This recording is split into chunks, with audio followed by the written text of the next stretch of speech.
Real Music exclusive. I grew up like a savage. And they got a machine. And nigga, I was like, I need one of them. Yeah. It wasn't a DTG though. No, it's not DTG, bro. The transfer is made out of like I can't even explain it, but it's not vinyl. Wow. It's not vinyl and it's not DTG printed, bro. They have a machine Yeah. that only them niggas got. It might be a couple other niggas who got it, but only them niggas got it. I can't wait because my hoodie in the mail, when I get it, I'm going to study it and text you like, bro, like I already know I'm going to tweak out over this shit. I'll show you a transfer before you go, yeah. Where do you think independent artists, well, we just talk about it, are going wrong as far as just like, because like, especially in the Bay, like, and I like to speak on where we from because of resources, right? I like to always say we don't have a lot of publicists, managers. It's like, so a lot of this shit you got to learn how to do on your own. People go to Empire, drop their music, and sometimes they happy with a portal that can get their music out, which that's TuneCore or that's any other, that's any other. There's no services coming from them, right? And so they provide services for certain artists, right? It's a metrics game again, right? And so for those that don't have the numbers, what do you think they're doing wrong? Is the biggest number one mistake you would say not spending money back on themselves? I don't think anyone's doing anything wrong. Okay. Right? I think you could always be doing more. Okay. I think if an artist isn't seeing the numbers that they want to see, usually first it's because of product. Your product isn't as good as you think it is. But once you got product that like if 1,000 people like it, then you got a product that is decent enough for 1 million to like it, right? So once you figure out you got product, then it's exposure and awareness, right? People aren't seeing it because you either had to spend more paper on ads or you had to create more so it just spreads more, or you have to start seeding so different people see it. So like something I did, I start going and hitting all the other platforms. Like, I own a production company. I never have to go outside my company to make anything, but I still choose to go show up here and do a freestyle, go pull up on a newcomer and do a live session, go to different interview platforms. I have a company to do all of my visuals. I could remake everything. I chose not to, so I could, let me go fuck with them because they got a different bay. Let me go fuck with them. I love what they building, and it introduced me to different audience. That's why today you might look tomorrow and see a post of me, and it ain't even on my page. It's on EYL, it's on BSG, it's on all these different places, on Beehive, it's on a different platform because I went and showed that love. So after you got great product, you need to find out a way to make sure everybody know you got the best dope. That's real. And you do that by getting people to talk or finding ways to advertise. Hey, nigga, you feel me? Like, you have to do that, and most artists skip that step. They just make the music and release it, and it's like, why nobody listening to my shit? They don't know your shit exists. That's real. The YouTube event they had, the YouTube Avenues, I love the outcome. Of course, going into it, I knew that they were selling a product. Right. You know what I'm saying? We all knew. So the first half of them was selling a product. What they don't know is that the Bay Area has been in a position for so long. We got wolves. We got thinkers, right? So they coming out, right? So Ghazi got in the hot seat for a minute, and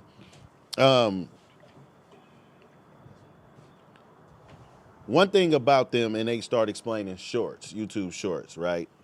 And you start questioning the splits, right? Because it did not make any sense, right? And so I think the glamorization of the industry, right? They usually gloss over the specifics, but you somebody that's tedious when it comes to this shit. Specifics. You're fine when a fine-tooth comb going through, wait, this doesn't make any sense, right? But Wallo said that day, and this is like family business. This is Bay Area. We got embarrassed in front of the company, right? Wallo says he calls Simba in the middle of the night. Hey, what's up with this LaRussell cat? And he had like I'm about to post him, man. He about to go up, man. This dude is amazing, right? Like, what's going on with him?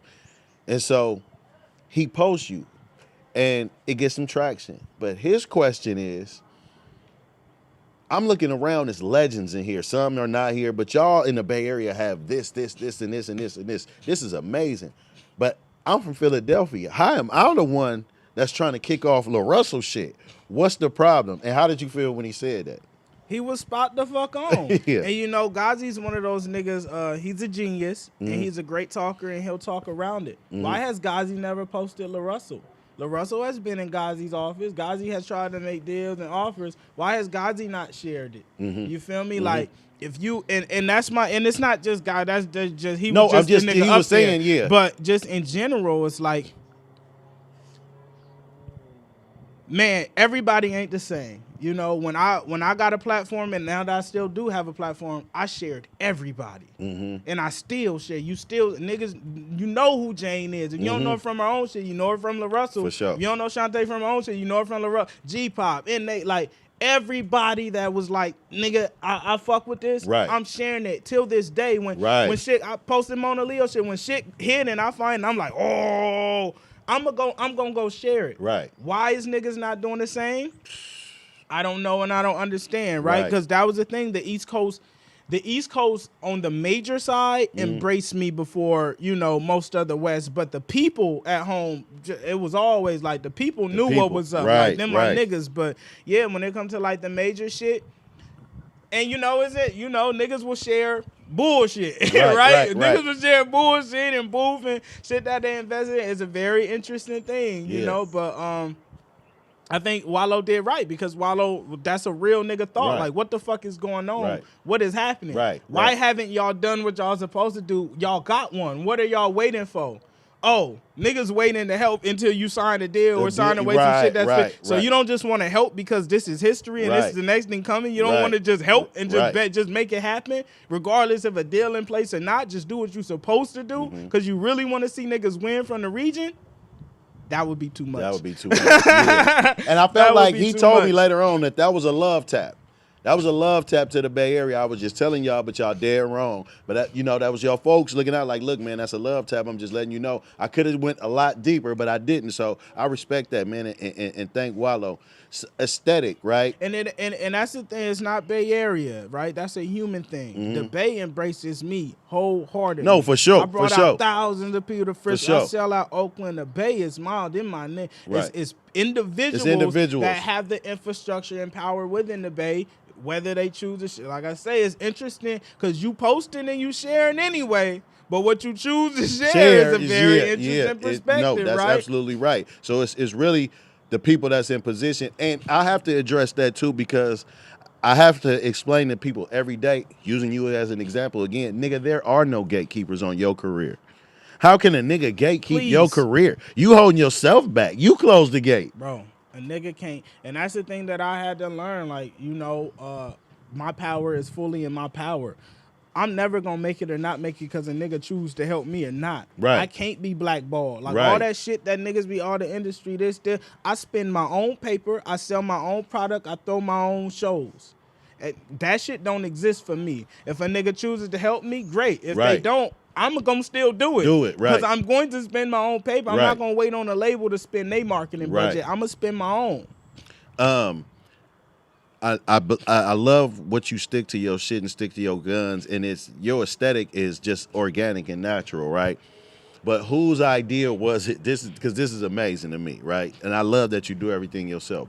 But whose idea was it to put a pergola on stage? Mine. So the pergola ain't on stage. The pergola is the stage. So. But I'm saying on the stage at the Midway or at New Paris. Oh, you mean the traveling joint? That was me. I had hit my boy and I was like, bro, we got to bring a pergola out. Like, we got to improve, make the set bigger. Man, that shit And when dope. people walk in to see the pergola, it always changes the dynamic. Man, that shit's like, so raw, bro. What? That shit is, hey, I love it because I was like, damn, this is genius. Like, because you know what you're saying about going to venues is giving people the same experience. Maybe you can't make it to Vallejo, but if I get close to you and you can get to me, I'm gonna give you the same shit. We got ideas like, man, just wait as we build and I get more budget and more freedom. Like, we gonna rebuild this whole ass backyard on stage. Like, you gonna really have a different experience. I can see that. Okay, Come on, hold on. I think I got 20. My daughter got. Yeah, I got a couple more. It ain't gonna even take that long. After the show at the Midway, I saw you backstage, and it was like you was coming down off a high. I don't know if you was meditating or praying, or what you was doing, but like, what is that moment when you sitting there and you collecting? Because right after you went outside and met fans, so at that moment when you right there and you collecting yourself, what is that? Yeah, I'll be having to sit, especially before I greet people, so I can kind of have get my energy right before I accept and take on all that shit. Midway was definitely like I needed to sit immediately because just the sound, there was so much going through my head. I couldn't enjoy my performance because I was troubleshooting the whole time. I was coordinating and making just the whole thing was a troubleshoot, you know. And once the sound went out, it was like, bro. And then I had to start thinking about, okay, if I read it, just so much, right? Yeah, and we did that out of pocket. I did that show independently. I paid to rent out that venue and all.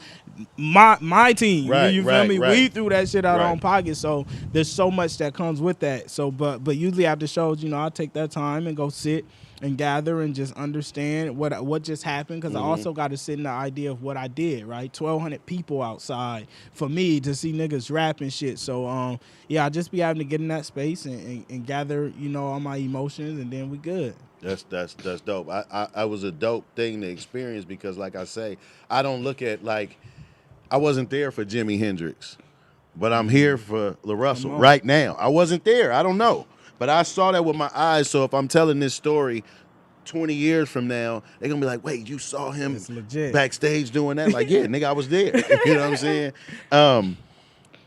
Nipsey's Proud to Pay, right? He did the $100 album, and a lot of people didn't understand it at first. I think you took it to another level, and this is truly evolution in that. But was that kind of an inspiration? Not kind of that was the full inspiration. Okay. Right? Like, I'm from where I'm from, so I was like Nipsey had a different base. Like, he had some of the niggas who was in the culture and selling dough. He knew some of the rap niggas. And even the comments, like, he relied on the comment people to give him 100. I didn't want to put that strain on niggas because I know for me to give you 100 back then, it's going to take like, it would take a lot. So it was like, instead of not having people support me at all or only having so many people support me, let me make it no price. So anyone who wants to support me can. And that's where I'm always able to see who really fucks with LaRussell or not. Right. Because I allow you to support me for the minimum amount possible. So you don't have to be in my face like, man, I fuck with you so heavy, I do, because it's like, no, you don't, nigga. Right. You could have paid $1. Right. You chose not to. Right. Why'd you choose? I make it too easy to support me. Right. That not supporting me has to be an ample choice for a nigga who in my face. You feel me? So to me, it was like that evolution of just like, let me see who really fuck with me. Right. And that allows me to gather data and everything, and it's just like, to me, it's the easiest choice. Like, Right. if I really fuck with a nigga and I can choose to support him at my own means, I'm on it. Couple things before we get out of here. The ticketing company for your own bookings. Yeah. Starting that, did you partner with somebody for that? Yeah, so it was an owner, his name is Abrima, that's my dog. It's called What's TBA. He already established it and built it, but when I came in, we added the offer base and proud to pay functions. Okay. Those didn't exist. It just did standard ticketing. So now we added that function, and that's allowed us to add a bunch of new elements that never existed within the ticket space. You know, we're building something revolutionary. And evolutionary. Lastly, before we get out of here, Momo's. Come on. Proud to pay for your food. Like, Yeah. you feeding the community. I heard you explain that, you know, everybody deserves to eat. Some people don't have the money. Does it work the same? And do people come in there and maybe possibly overpay? I don't want to say overpaying because they pay what they There's want. no such thing as overpaying, right? Yeah. Man, not necessarily. Like, when we do ventures like that, and I had went into it prepared to take a monetary loss because I knew, like, when you do things like that, the community comes to eat. The people who don't get to eat, the people who can afford to eat, the people who just ain't got it today. You feel me? So you don't get a shit ton of money. There's a few people come in and they you know, they do their due diligence and pay more, but that wasn't the goal. I knew it would be a monetary loss. And that was like, we spent a lot of money making that happen, but the impact of it was so beautiful. And what we gained from it outside of that, I was on every news outlet in the Bay. Beyond that, like, you open Google one day and I was on the fucking front page of the browser. So the exposure and awareness we got from it was worth everything as well, and just the impact of seeing people lined up outside and getting to eat who don't usually do, bro. Super dope. Game changing. Super Game dope. changing. Man, I want to thank you, LaRussell, man, just not for this interview, of course that, but thank you for what you're doing for the game, man. For the bottom of my heart, I love this shit. Come on. I love hip-hop. I love our community. I love, when people say, you got a Jewish lawyer or you got this Indian doctor or you got, like, one of the things that people don't understand is this is one of the biggest exports, our culture, not just the music, one of the biggest exports culture in the world. And the fact that you taking it on yourself and approaching it like a boss from the rip, that you're not concerned with some system that somebody created with numbers that seems like you're outside of that. You're dealing directly with the people, direct to consumer. And I believe that's the market that we live in anyway. Is it anything you want to leave the people with before we get out of here? Man, I gave it. You gave it. I gave it. I got a lot of game in this one. Man, this is a lot of game and it overload with game. And this is crazy too. That this man, I came to the pergola. It's Valentine's Day. He got to go see his daughter. This how real he is. This how much he loved the people. He wanted to do this for y'all, man. So again, thank you, LaRussell. Come on, man. Honored. I love it. Love it. One. To the spelling bee. It's not the motherfucking same. Different. It's different. I'm just trying to stay racked up like you. Put an 8 in a 1 and do magic. Tryna stretch hair on like elastic. Eco-friendly drug dealer, I don't waste no plastic. Use all 4 corners of that baggie. All I ever wanted was a bankroll. So I pull up on Champ before the bank close. Say no to stank hoes and stank clothes. No paramedic pimpin', nigga, we don't save hoes. Yeah, rest in peace to Lil' M. My